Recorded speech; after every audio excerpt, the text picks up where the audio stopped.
The Ukraine fell in the summer of 1941, and the battle for Kiev, the oldest major city in the Soviet Union, cost 500,000 Soviet lives.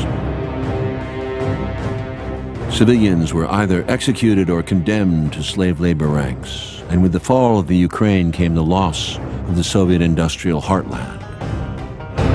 Coal, the steel, the gas, and the mineral ores of the Soviet Union were stolen by the Germans, who were moving towards Moscow in the fall of 1941.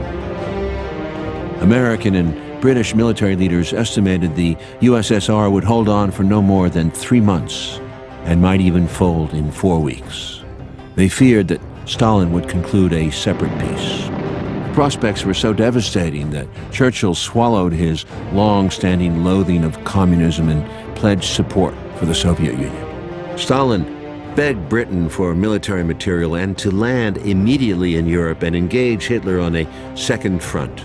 And for the West, it was now crucial to keep the Soviet Union in the war, to absorb the main thrust of the Nazi war machine.